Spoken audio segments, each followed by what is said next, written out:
Hello दोस्तों, आप सभी का स्टार्टअप स्टडी एकेडमी के यूट्यूब चैनल में बहुत बहुत स्वागत है। तो चलिए अपनी स्टडी स्टार्ट करते हैं स्टार्टअप स्टडी के साथ। दोस्तों, आज इस वीडियो में हम लोग पढ़ेंगे एनसीईआरटी की गणित कक्षा 10 अध्याय 5 का प्रश्नावली 5.3। देखिए क्वेश्चन नंबर 11 क्या दिया गया है। इससे पहले के प्रश्नों का अध्ययन हमने पिछले वीडियो में किया है। यदि आपने वह वीडियो अभी तक नहीं देखा है तो एक बार अवश्य देखें। इस वीडियो के डिस्क्रिप्शन में लिंक आपको मिल जाएगा। तो चलिए 11 नंबर हम लोग पढ़ते हैं। क्या दिया गया है, बोला गया है यदि किसी एपी के प्रथम n पदों का योग 4n - n स्क्वायर है तो इसका प्रथम पद अर्थात s1 क्या है। प्रथम दो पदों का योग ज्ञात कीजिए। प्रथम दो पदों का योग क्या है, दूसरा पद क्या है। इसी प्रकार तीसरा पद, 10वें पद और nवें पद ज्ञात कीजिए। ठीक, हम लोग इसको अच्छी तरह समझते हैं। देखिए क्वेश्चन नंबर 11 में हमें बोला गया है कि एक समांतर श्रेणी एपी के प्रथम n पदों का योग हमें दिया गया है 4n - n स्क्वायर। तो प्रथम n पदों का योग हम जानते हैं क्या होता है, Sn। मतलब Sn बराबर हमें क्या दिया गया है, 4n - n स्क्वायर। और प्रथम पद अर्थात S1 हमें ज्ञात करना है। समांतर श्रेणी का प्रथम पद क्या होता है, A, या फिर इसको बोलते हैं A1 या फिर A, इसी को हम बोलेंगे S1। S1 हमें ज्ञात करना है। प्रथम दो पदों का योग क्या होता है, S2 हमें ज्ञात करना है। दूसरा पद मतलब A2 ज्ञात करना है। तीसरा पद A3 ज्ञात करना है। 10वां पद ज्ञात करना है मतलब A10 और nवां पद मतलब AN ज्ञात करना है। तो इतनी चीजें हमें ज्ञात करनी है। तो चलिए हम इसको हल करते हैं। सबसे पहले हम लोग लिखेंगे हल। ठीक, देखिए हम लिखेंगे दिया है, क्या दिया गया है, एपी के प्रथम n पदों का योग हमें दिया गया है मतलब Sn बराबर दिया गया है 4n - n स्क्वायर, इतना दिया गया है। ठीक, इसको मान लेते हैं समीकरण 1। अब देखिए यदि हम n के स्थान पे 1 रखें, ठीक, n बराबर क्या लेते हैं, 1 लेते हैं, तब देखिए क्या होगा, S1 बराबर हो जाएगा, यहाँ पे n के स्थान पे 1 रखेंगे तो 4 × 1 - 1 का स्क्वायर। तो इस प्रकार से कितना आ जाएगा, 4 × 1 = 4 - 1, 4 में 1 घटाएंगे क्या आएगा, 3 आएगा। प्रथम पद S1 हमें ज्ञात करना था, S1 हमने ज्ञात कर लिया, तो यह हो जाएगा हमारा आंसर। ठीक, अब हम लिखेंगे अर्थात S1 क्या होता है, समांतर श्रेणी का प्रथम पद मतलब A1, इसी को हम A भी बोलते हैं। तो A का मान हमें प्रथम पद का मान क्या प्राप्त हो गया, 3। ठीक, अब देखिए हम n2 बराबर अब 2 लेते हैं, n के स्थान पे क्या लेते हैं, 2 लेते हैं। तो S2 बराबर क्या होगा, तब S2 बराबर देखिए क्या होगा, हम n के स्थान पे 2 रखेंगे तो 4 × 2 - 2 का स्क्वायर। ठीक, तो कितना हो जाएगा, 4 दूना 8 - 2 का स्क्वायर क्या होगा, 4 होगा। 8 में 4 घटाएंगे क्या आएगा, 4 आएगा। ठीक, S2 हमें प्रथम दो पदों का योग ज्ञात करना था, प्रथम दो पदों का योग हमने ज्ञात कर लिया, ये हो जाएगा आंसर। ठीक, अब देखिए S2 मतलब क्या होता है, अर्थात S2 क्या है, समांतर श्रेणी के प्रथम दो पदों का योगफल है। तो S2 को हम क्या लिख सकते हैं, पहला पद प्लस दूसरा पद, दो पदों का योगफल है, तो हम लिख सकते हैं पहला पद प्लस दूसरा पद बराबर 4 हमें प्राप्त हुआ है। अब देखिए A1 का मान क्या है, मतलब प्रथम पद क्या है, 3 है, तो यहाँ पे हम लिखेंगे 3 प्लस A2, ठीक, बराबर 4। तो A2 बराबर यहाँ से हमने प्राप्त, हम A2 का मान ज्ञात कर लेंगे। A2 बराबर क्या होगा, 4, और 3 को इधर पक्षांतरण करेंगे तो क्या होगा, -3। तो 4 में 3 घटाएंगे क्या आ जाएगा, 4 - 3। इस प्रकार से A2 बराबर क्या प्राप्त होगा, 1 प्राप्त हो जाएगा। ठीक, तो बोला गया था दूसरा पद ज्ञात करने के लिए, दूसरा पद हमने ज्ञात कर लिया। अब आगे चलिए हल करेंगे। इसी प्रकार से बोला है समांतर श्रेणी का तीसरा पद, 10वां पद और nवां पद ज्ञात कीजिए। तो हम लिखेंगे चूंकि हम जानते हैं कि किसी भी समांतर श्रेणी का nवां पद क्या होता है, an बराबर होता है a + n - 1 × d होता है। ठीक, अब यहाँ पे हमें n बराबर क्या लेना है, तीसरा पद ज्ञात करना है, तो n बराबर हम क्या लेंगे, 3 लेंगे। ठीक, तब देखिए क्या आएगा, n के स्थान पे 3 रखेंगे तो A3 मतलब तीसरा पद क्या हो जाएगा a प्लस, यहाँ पे 3 रखेंगे, 3 में 1 घटाएंगे क्या आ जाएगा, 2 d आ जाएगा। अब हम मान रखेंगे, ए का मान क्या दिया गया है 3 + 2, डी का मान हमने, चलिए हम थोड़ा डी का मान ज्ञात कर लेते हैं।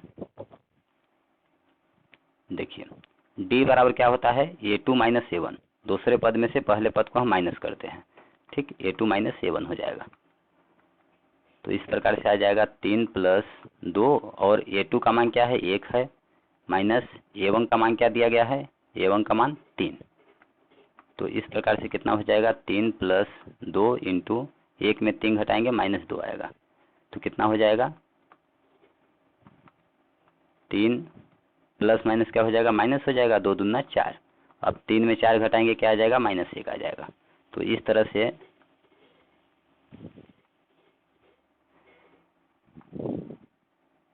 अब देखिए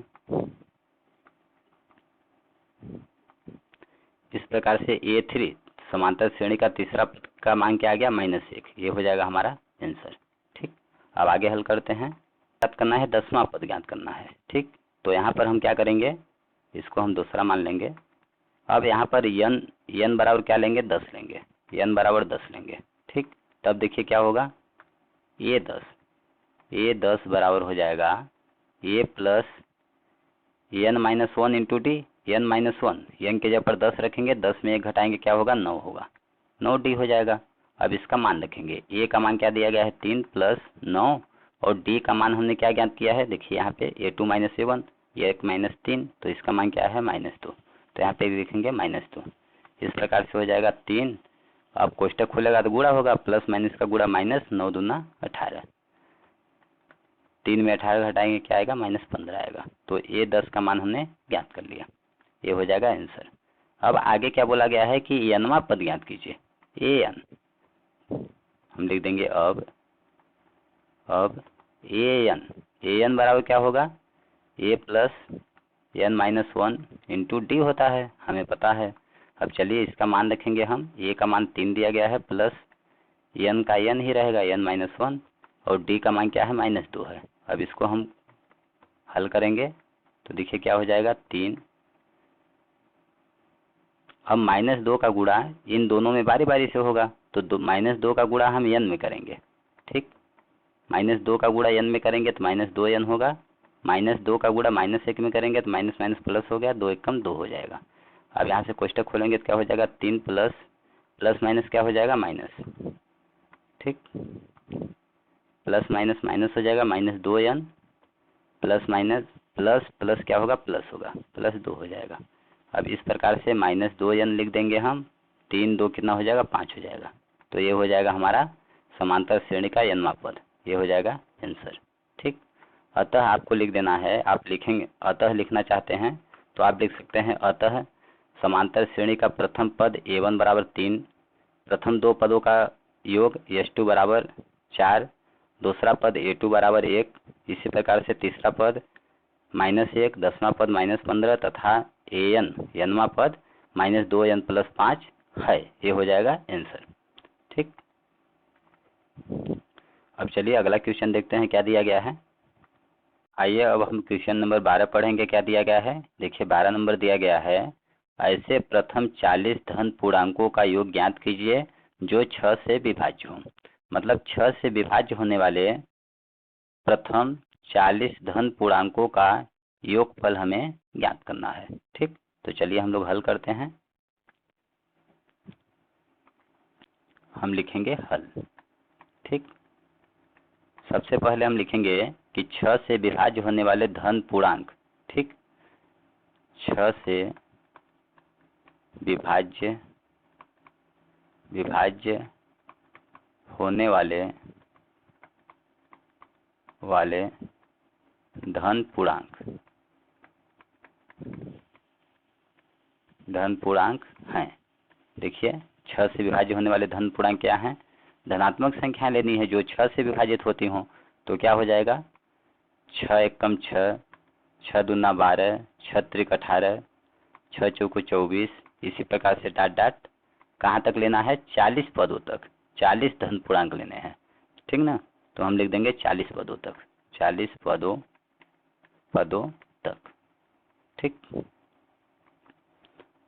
अब यहाँ पे हम देख रहे हैं कि दो क्रमागत पदों का अंतर, यहाँ पे संख्याओं की एक सूची दी गई है, श्रेणी दी गई है।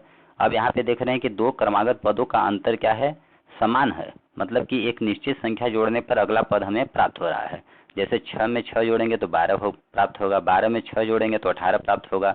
तो इस तरह की संख्याओं की सूची को हम क्या बोलते हैं, समांतर श्रेणी। तो हम लिख देंगे यह एक समांतर श्रेणी है, यह एक क्या है, एपी है, समांतर श्रेणी है। ठीक, और जब समांतर श्रेणी है तो लिख देंगे यहाँ, इसलिए यहाँ क्या हो जाएगा, ए बराबर समांतर श्रेणी का ए बराबर क्या होता है, प्रथम पद, और प्रथम पद यहाँ पे क्या है, 6 है, तो ए बराबर क्या हो जाएगा, 6। और समांतर श्रेणी का सारवंतर डी बराबर क्या होता है, A2 माइनस A1, मतलब दूसरे पद में से पहले पद को हम माइनस करते हैं, तो क्या हो जाएगा 12 माइनस 6, 12 माइनस 6 बराबर कितना हो जाएगा, 6 हो जाएगा। या फिर आप A3 में से A2 माइनस कर सकते हैं, मतलब तीसरे पद में से दूसरे पद को, तो क्या हो जाएगा 18 माइनस 12, क्या प्राप्त होगा, 6। इस तरह से डी का मान हमें क्या प्राप्त हो गया, 6 प्राप्त हो गया। ठीक, अब हमें क्या ज्ञात करना है, 40 पदों का योगफल। तो हम जानते हैं कि किसी भी समांतर श्रेणी के प्रथम n पदों का योगफल SN बराबर क्या होता है, n/2 into 2a plus n-1 into D होता है, ये हमको पता है। ठीक, अब यहाँ पे हमें क्या रखना है, n बराबर 40 पदों तक ज्ञात करना है, तो मतलब n बराबर हमें क्या रखना है, 40। ठीक, तो इस तरह से क्या हो जाएगा, यस n के जगह पर रखेंगे 40, मतलब 40 पदों का योगफल क्या हो जाएगा, 40/2, ठीक, इंटू 2a, 2 और a का मान क्या है, 6 है, तो यहाँ पे लिखेंगे 6 प्लस n के स्थान पे 40 लिखेंगे, 40 माइनस 1 इंटू डी का मान क्या है, 6 है, तो यहाँ पे लिखेंगे 6। ठीक, अब इसको आप हल कीजिए, तो देखिए यहाँ से ऊपर नीचे कटेगा, 2 1 कम 2, 2 दूना 4, 1 0, कितना आ गया, 20/1, मतलब 20 इंटू, जब यहाँ पे कोष्टक खुलेगा तो गुणा होगा, 2 छक्का क्या हो जाएगा 12, प्लस 40 में 1 घटाएंगे क्या आएगा 39, और कोष्टक का मतलब होता है गुणा, 6 हो गया। अब चलिए हम गुणा करेंगे तो क्या हो जाएगा, 20 इंटू 12 प्लस 6 का गुणा कीजिए, 39 गुणे 6, 6 का गुणा करेंगे, 6 नहीं या 54 की 4, 5 बच गया, 6 त्रिक 18, 18 5 कितना हो जाएगा 23। ठीक, अब इसको हम आगे हल करेंगे तो 20 इंटू 12 में 234 जोड़ेंगे तो 4 2 कितना हो जाएगा 6, 3 1 4 हो जाएगा, और 2 आ जाएगा 246। कोष्टक का मतलब होता है गुणा, तो यहाँ पे हम गुणा करेंगे, 1 0 है तो 1 0 लगाएंगे, अब 2 का गुणा इसमें करेंगे, 2 छक्का 12 के 2, 1 बच गया, 2 चौको 8, 1 9 हो जाएगा, 2 दूना 4 हो जाएगा। इस प्रकार से आ गया 4920। अतः हम लिख देंगे, अतः दी गई एपी, अतः दी गई एपी मतलब समांतर श्रेणी के प्रथम 40 पदों का योगफल, पदों का योग कितना हो जाएगा, 4920 होगा, या फिर है, ये हो जाएगा हम लोग का आंसर।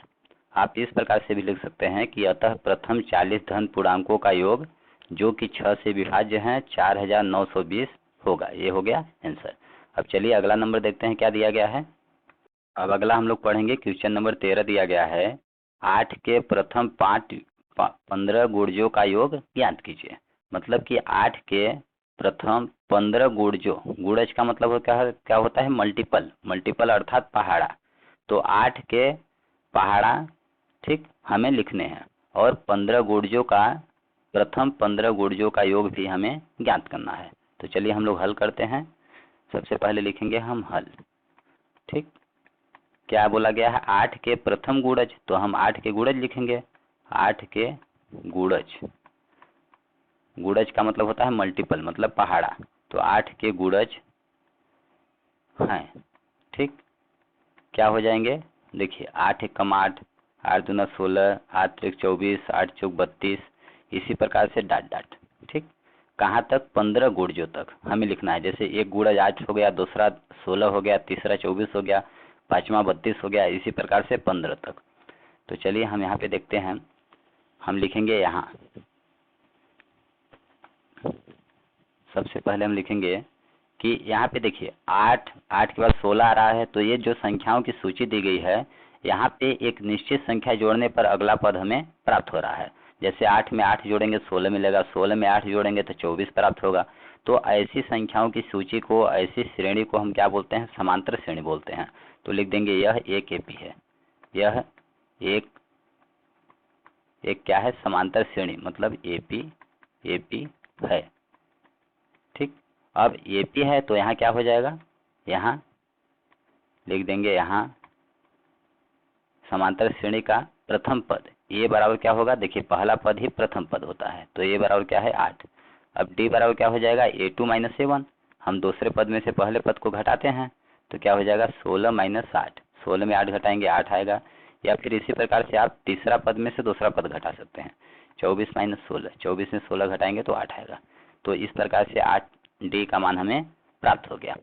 अब क्या बोला गया है कि 15 गुणजों का योग ज्ञात कीजिए। तो सबसे पहले हम जानते हैं कि चूंकि किसी भी समांतर श्रेणी के n पदों का योगफल क्या होता है? Sn बराबर n/2 into 2a plus n-1 into D होता है। ठीक, जहाँ n क्या है? पदों की संख्या है, और हमें कितने पद लेने हैं? 15 पद लेने हैं। तो n बराबर क्या लेना है? मतलब 15 लेना है। ठीक, तो n बराबर जब 15 लेंगे तो यस 15, मतलब प्रथम 15 गुणजों का योगफल क्या हो जाएगा? 15, n के जब 15 रखेंगे 15/2 इंटू 2, ए का मान क्या है? 8, प्लस n के स्थान पे 15 लेंगे -1 इंटू डी का मान क्या है? 8 है, तो 8 लिखेंगे। अब इसको आप हल कीजिए तो क्या हो जाएगा? 15/2 इंटू 2 अट्ठे कितना हो जाएगा? 16, प्लस 15 में 1 घटाएंगे क्या आएगा? 14। ठीक, कितना हो जाएगा? 14 और कोष्टक में 8। अब कोष्टक खोलेंगे तो गुणा होगा, कितना हो गया? 15/2 इंटू 16 प्लस 14 अट्ठे कितना होता है? 112 हो जाएगा। ठीक, अब इसको आगे हल करेंगे तो क्या हो जाएगा? 15/2 कोष्टक के अंदर संख्याओं को जोड़ेंगे तो कितना होगा? 112 और प्लस 16 कितना हो जाएगा? 128 हो जाएगा। तो कोष्टक का मतलब होता है गुणा, तो हम गुणा कर देंगे 128। अब देखिए ऊपर नीचे कट करेंगे हम, 2 एकम 2, 2 छक्का 12, 2 चौको 8, कितना आ गया? 15 गुणे 64 आ गया। 15 गुणे 64। अब 15 में 64 का गुणा करेंगे तो 15 चौको 60 की 0, 6 बचा, 15 छक्का 90, 90 6 कितना हो गया? 96 हो गया। तो 960 आ गया। ठीक, अतः हम लिख देंगे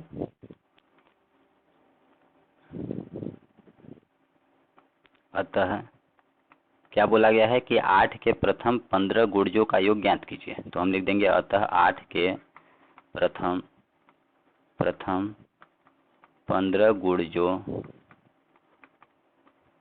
का योगफल कितना होगा? 960 होगा, या फिर है। ये हो जाएगा हमारा आंसर। अब चलिए, आई होप आप लोगों को क्वेश्चन नंबर 13 अच्छी तरह से समझ में आ गया होगा। अब चलिए अगला क्वेश्चन नंबर 14 देखेंगे क्या दिया गया है। अब हम लोग क्वेश्चन नंबर 14 पढ़ेंगे। क्या दिया गया है?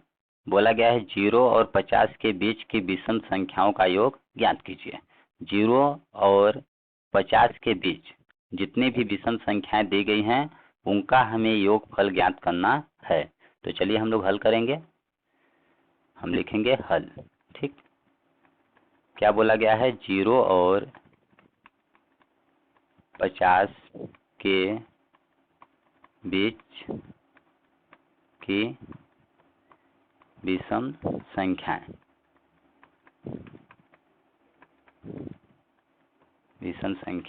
हैं।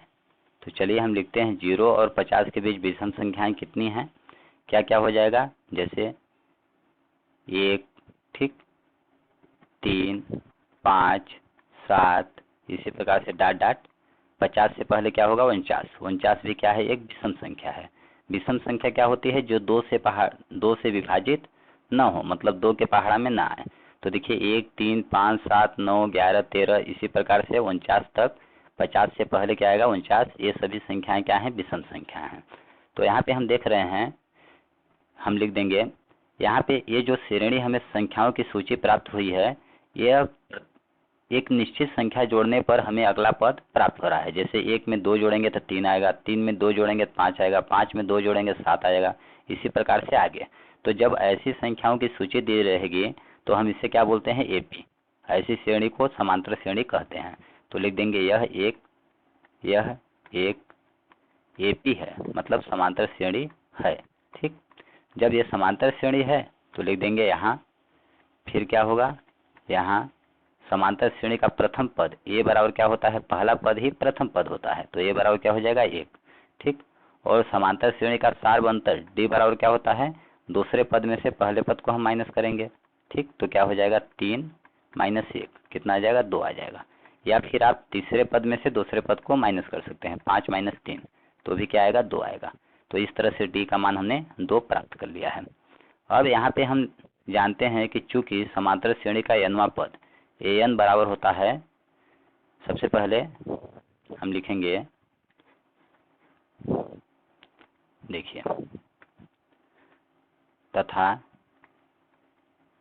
इस श्रेणी का अंतिम पद क्या दिया गया है 49, और अंतिम पद को हम क्या मानते हैं, nवां पद। तो इस तरह से an बराबर हमें दिया गया है 49 दिया गया है।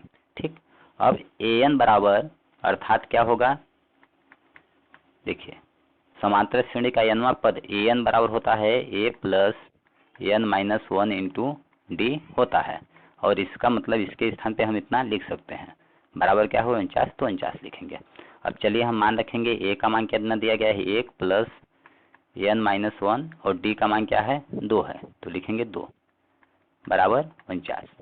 अब क्या आ जाएगा n - 1 इंटू डी का मान 2 है, और +1 को हम इस साइड पक्षांतर करेंगे तो क्या होगा, माइनस होगा, तो 49 - 1 आ जाएगा। इस प्रकार से n - 1 इंटू 2 बराबर 49 में 1 घटाएंगे 48 आएगा। अब n - 1 बराबर क्या होगा, देखिए 48, 2 क्या है गुणा में है तो इधर भाग में आएगा। अब ऊपर नीचे कटेगा तो कट करेंगे, 2 1 कम 2, 2 दूना 4, 2 चौको 8, कितना आ गया 24। तो n - 1 बराबर कितना आ गया 24 आ गया। तो n बराबर कितना होगा, देखिए -1 है तो इधर पक्षांतर करेंगे तो क्या होगा, +1 होगा, तो 24 + 1 कितना हो जाएगा 25 हो जाएगा। इस तरह से हमें पता चल गया कि n क्या है, समांतर श्रेणी में पदों की संख्या। तो इस तरह से दी गई इस श्रेणी में कुल पदों की संख्या कितनी है, 25। ठीक, यानी यहाँ पे कितने पद हैं, 25 पद हैं। तो अब चलिए हम 25 पदों का योगफल ज्ञात करेंगे। ठीक, अब हम लिख देंगे कि चूंकि हम जानते हैं कि किसी भी समांतर श्रेणी का n पदों का योगफल क्या होता है, Sn बराबर n/2 into 2a + n - 1 into D होता है। ठीक, अब देखिए n बराबर हमें क्या प्राप्त हुआ है 25, तो यहाँ पे लिखेंगे n बराबर 25, n बराबर 25।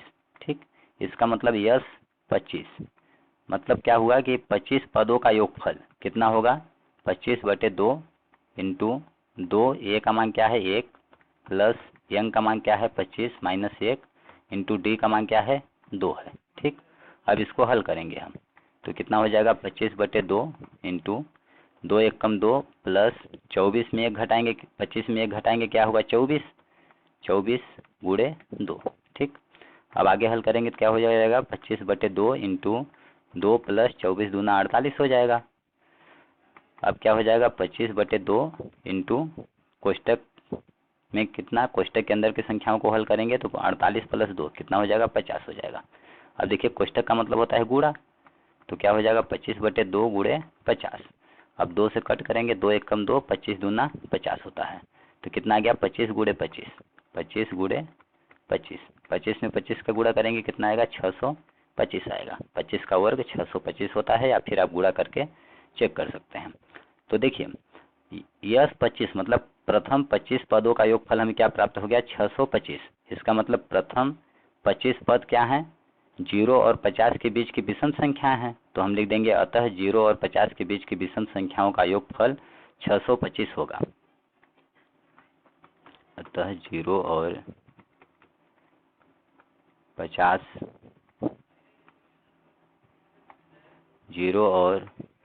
के बीच की विषम संख्याओं का योगफल 625 होगा। ये हो जाएगा हम लोग का आंसर। इस तरह से आई होप आप क्वेश्चन नंबर 14 आपको समझ में आ गया होगा। अब चलिए क्वेश्चन नंबर 15 हम लोग पढ़ेंगे, क्या दिया गया है। आइए अब हम लोग क्वेश्चन नंबर 15 पढ़ेंगे, क्या दिया गया है। बोला गया है निर्माण कार्य से संबंधित किसी ठेके में एक निश्चित तिथि के बाद कार्य को विलंब से पूरा करने के लिए जुर्माना लगाने का प्रावधान इस प्रकार है कि पहले दिन के लिए 200 रुपये, दूसरे दिन के लिए 250 रुपये, तीसरे दिन के लिए 300 रुपये इत्यादि। अर्थात प्रत्येक उत्तरोत्तर दिन का जुर्माना अपने से ठीक पहले दिन के जुर्माने से 50 रुपये अधिक है। तो एक ठेकेदार को जुर्माने के रूप में कितनी राशि अदा करनी पड़ेगी यदि वह इस कार्य में 30 दिन का विलंब कर देता है। तो देखिए हम लोग क्वेश्चन नंबर 15 समझते हैं। क्या बोला गया है कि कोई एक ठेकेदार है, किसी एक ठेकेदार ठेके में निर्माण का कार्य करता है। ठीक, निर्माण कोई भी चीज निर्माण करने के लिए वो ठेका लेता है ठेकेदार, और वह कार्य को क्या बोला गया है आगे कि एक निश्चित तिथि के बाद यदि कार्य में वो विलंब करता है, यदि मतलब कि कार्य निर्माण का कार्य पूरा नहीं कर पाता है तो वहाँ पे जुर्माना लगाया जाता है। ठीक, जुर्माना लगाने का प्रावधान है। और जुर्माना कैसे लगता है, पहले दिन के लिए 200 रुपये का, दूसरे दिन के लिए 250 रुपये का जुर्माना लगता है, और तीसरे दिन का 300 रुपये जुर्माना लगता है। इसी प्रकार से बोला गया है कि इसका मतलब प्रत्येक दिन का जुर्माना कितना है, 50 रुपये है। ठीक, तो बोला गया है कि एक ठेकेदार को जुर्माने के रूप में कितनी राशि चुकानी पड़ेगी जब वह 30 दिन का विलंब करता है, मतलब 30 दिन तक कार्य नहीं कर पाता है तो उसको कितना रुपए जुर्माना चुकाना पड़ेगा। चलिए इसको हम लोग हल करेंगे। देखिए हम लिखेंगे हल। ठीक, सबसे पहले हमें क्या दिया गया है कि पहले दिन के लिए जुर्माना, हम लिखेंगे पहले दिन के लिए जुर्माना। ठीक, पहले दिन के लिए जुर्माना बराबर कितना है, 200 रुपये है। ठीक, इसी प्रकार से लिख देंगे दूसरे दिन के लिए जुर्माना कितना है, दूसरे दिन का कितना लग रहा है, 250 रुपये। ठीक, इसी प्रकार से तीसरे दिन का जुर्माना कितना है, 300 रुपये है। ठीक, इसका मतलब कि अब इन जुर्माना इनको हम अगर एक श्रेणी इनका बनाते हैं तो हमें देखिए क्या प्राप्त होगा। श्रेणी के रूप में यदि लिखते हैं हम तो क्या प्राप्त होगा, पहले दिन का 200 रुपये, ठीक, दूसरे दिन का 250 रुपये हो गया, तीसरे दिन 300 रुपये हो गया, इसी प्रकार से आगे। ठीक, तो यहाँ पे हम देख रहे हैं कि प्रत्येक आने वाला पद एक निश्चित संख्या जोड़ने पर हमें प्राप्त हो रहा है। मतलब कि 200 में जब हम 50 जोड़ेंगे तो हमें 250 प्राप्त होगा। 250 में यदि हम 50 जोड़ते हैं तो हमें 300 प्राप्त होता है।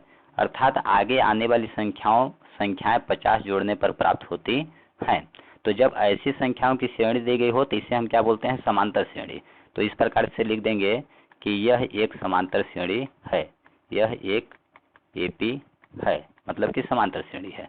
जब समांतर श्रेणी है तो यहाँ क्या हो जाएगा, यहाँ ए बराबर समांतर श्रेणी का ए क्या होता है, प्रथम पद, और सिंपल सा दिख रहा है आपको प्रथम पद क्या है, 200 है, तो यहाँ पे लिखेंगे 200। और डी क्या होता है, दो पदों का अंतर, मतलब A2 माइनस A1। तो 250 में हम क्या करेंगे, 200 माइनस करेंगे, 250 माइनस 200 तो कितना आएगा, 50 आएगा। या इसी प्रकार से आप 300 में 250 माइनस कर सकते हैं, मतलब A3 में से A2 माइनस कर सकते हैं, तो कितना आएगा, 50 आएगा। तो इस तरह से सार्वंतर डी का मान क्या आ गया, 50 प्राप्त हो गया। अब आगे क्या बोला गया है कि 30 दिनों तक यदि यह विलंब करता है, मतलब कार्य को करने में लेट करता है, तो कितना टोटल जुर्माने की राशि हमें ज्ञात करनी है।